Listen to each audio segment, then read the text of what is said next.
Olá, aqui quem fala é o professor Guilherme, seja bem-vindo em mais uma aula do nosso curso Graduação com Sucesso. Hoje eu vou falar sobre um estudo científico que fala sobre a memória e o processo de aprendizado. É muito importante você estar consciente sobre como este conteúdo fica armazenado, quanto deste conteúdo fica armazenado, em sua mente depois que você começa a estudá-lo. Vou trazer algumas informações sobre a capacidade do cérebro para reter informação durante o processo de aprendizagem e a sua neuroplasticidade. Com base no que atualmente se chama de psicologia experimental, apresento estudos do psicólogo, pedagogo e professor universitário Hermann Ebbinghaus, acho que é assim que se pronuncia o sobrenome, realizados durante o século XIX. Ele pesquisou sobre o princípio e a capacidade de armazenamento da memória, avaliando a capacidade e o tempo de armazenamento e a facilidade de recuperação do conteúdo armazenado. Isso é muito importante você ter consciência. Quando você tem algum estudo que te ajude a estudar com eficiência, sabendo que, de repente, tanto tempo depois daquilo que você estudou, você já perdeu uma porcentagem enorme. Se você tem consciência disso, você sabe que você tem que manter aquele conteúdo sempre ativo. Conforme um estudo realizado por esse pesquisador alemão, não adianta estudar de qualquer jeito, sem respeitar como armazenamos o conhecimento em nossa memória. Olha só, este aqui é um gráfico que eu criei com base nas informações, dos estudos deste pesquisador, que se chama, e ele tem também esse gráfico, eu só recriei para apresentá-los. Então, esse gráfico se chama curva de esquecimento de Ebbinghaus. Olha só, quando você estuda, no momento que você estudou um conteúdo, você tem 100% daquele conteúdo na sua memória. Entretanto, conforme um estudo desse pesquisador alemão, 20 minutos depois, somente 68% daquilo que você estudou permanece na sua memória. Você vai só lembrar 68%. Uma hora depois que você estudou, você só vai lembrar 44%. 9 horas depois, ou seja, dentro daquele mesmo dia, 36% você vai lembrar. 2 dias depois, você só vai lembrar 28% do conteúdo. E 31 dias depois, menos de 25% do conteúdo, 21% do conteúdo. Por que é importante isso? Porque se você tem consciência disso, você sabe que não adianta estudar somente num dia e depois abandonar. Aí você pode dizer, então, conforme esse estudo, eu estudo um dia, eu estudo poucas horas antes da prova e eu vou estar com a mente, com todo o conteúdo fresquinho na mente. Sim, é verdade. Mas quem disse que você vai conseguir em uma hora estudar com qualidade todo aquele conteúdo? Quem disse que você não terá dúvidas? Você realmente vai conseguir aprender e apreender aquele conteúdo de forma correta. Então, é um desafio. Se você realmente quer ter um estudo com qualidade, você sabe que não pode estudar de qualquer jeito. Você deve ter a sua rotina de estudo, você deve ter o seu período de processo de aprendizagem, você vai ter aquele primeiro contato, você vai sanando as dúvidas, vai ter que ficar relembrando daquele conteúdo para mantê-lo ativo até o dia da prova em sua mente. Porque conforme o estudo desse pesquisador, realmente você perde.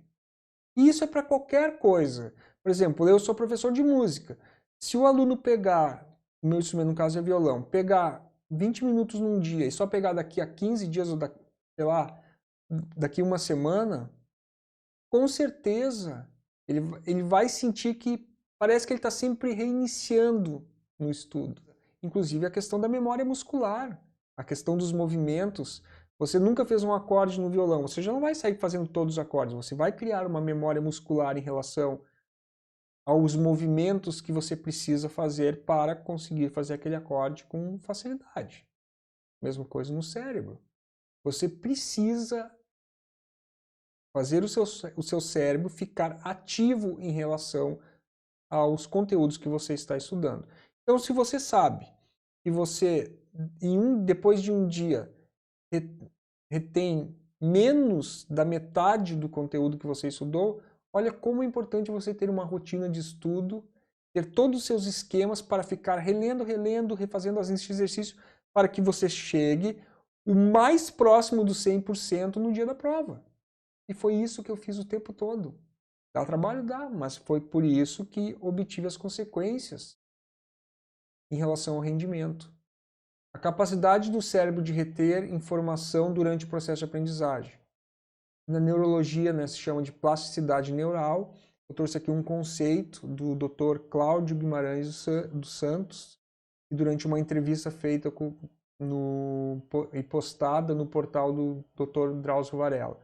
O conceito de plasticidade neural está relacionado à flexibilidade do sistema nervoso central para se adequar a determinadas condições e tarefas.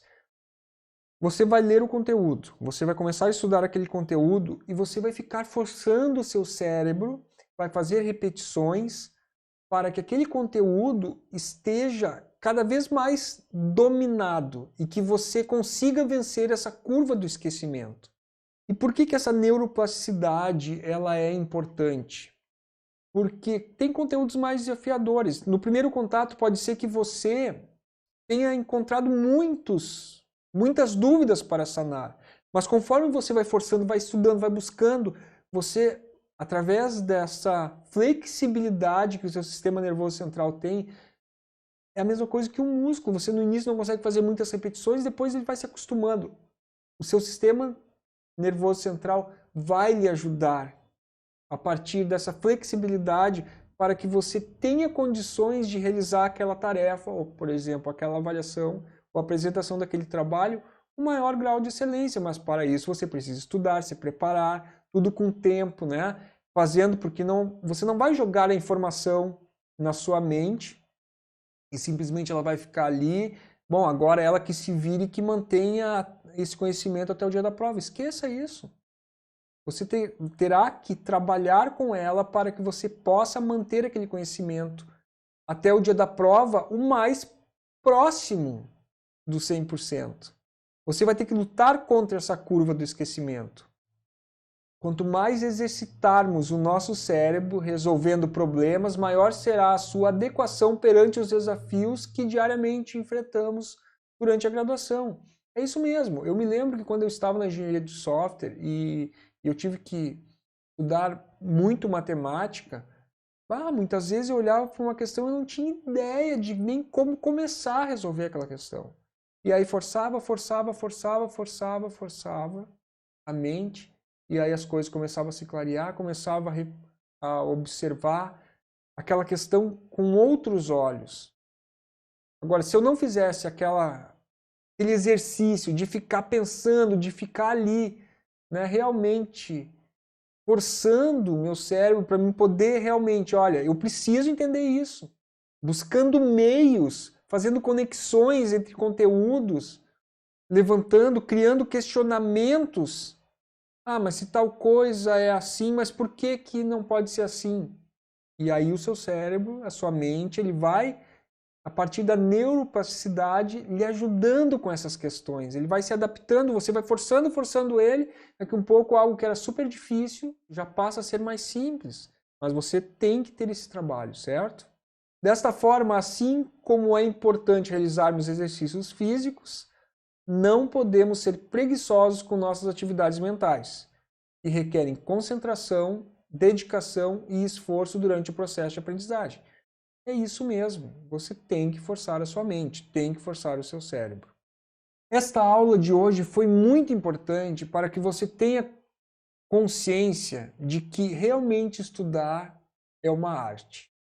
Você tem que estar consciente de muitas coisas. Então, quanto melhor for a sua estrutura de organização com os estudos, quanto mais consciente você estiver sobre todas essas coisas que eu estou compartilhando contigo, quando você conseguir realmente gerenciar o seu tempo, a sua energia e manter um estudo com qualidade, você realmente vai desfrutar naturalmente, porque você está fazendo consciente. Você não vai estar indo para uma avaliação ou para uma prova para ver o que vai acontecer. Não! Você confia no processo, você entende o processo. E você faz tudo o que está ao seu alcance durante o processo de estudo. Eu nunca fui para uma prova pensando que eu ia reprovar. Mesmo, por exemplo, no componente de percepção musical na música, que é super difícil. Às vezes eu passava assim, horas e horas e horas estudando e não conseguia assimilar algumas coisas, mas persistia. Hoje não consegui, mas amanhã eu vou. Mais um dia não consegui. Bom, procurava o docente, procurava o monitor e conseguia. E chegava na hora da prova, eu dava o meu melhor. Dava o meu melhor até o último minuto. E nunca reprovei em nenhum componente. E, por exemplo, no componente de percepção musical, que é um componente, assim como na engenharia tem o cálculo, o componente de percepção musical é um componente que reprova muitos alunos em música. E eu mantive a minha média ali entre 8, 7, 8. Não eram as minhas melhores notas, mas era um componente super difícil. Então, eu conseguia manter um padrão de estudos e estudava muito para aquele componente. Então, você precisa estar consciente de que você tem que dar o seu melhor sempre, mas não é de qualquer jeito, tem que ser de forma organizada, entendendo como é que são os processos, entendendo da importância de se descansar, porque tudo vai girar em torno da sua capacidade mental, da sua capacidade mental que eu digo, de descansar a sua mente. Você pode ser super inteligente, mas se você não for organizado e você deixar acumular estresse, você estará se prejudicando, por mais inteligente que você seja. Seja sábio. Crie uma rotina de estudo eficaz. Que você consiga fazer as coisas com tempo. Que você consiga fazer as coisas de maneira organizada. Que você tenha tempo de revisar, de reler, de corrigir. E que você vá para uma prova assim, eu já fiz tudo e eu estou pronto para essa prova. Eu ia para as provas assim com alegria, estou louco para ver o quanto, vamos ver. Eu ia sempre para as provas assim, vamos ver se eu consigo gabaritar. Era com esse sentimento, com a questão da reprovação nunca. Eu estudava ali, era sempre no nível para sempre poder ser desafiado em gabaritar. Porque o estudo estava tão organizado, aquilo já fluía de tal forma, era uma questão ali dos detalhes dos detalhes. Certo? E é assim que você tem que ir para a prova. Tudo de bom, muita luz na sua caminhada, nos seus estudos. Muito obrigado pela sua dedicação, pela sua vontade de querer crescer como estudante universitário. Como sempre digo, eu te desejo muita paz, muita luz, muita consciência. Realmente eu quero que os meus alunos, os alunos deste curso, sejam discentes conscientes, que saibam o que estão fazendo, que façam com consciência, com a melhor qualidade possível, com alegria e com amor. Até a próxima aula. Tudo de bom, fica com Deus. Um grande abraço.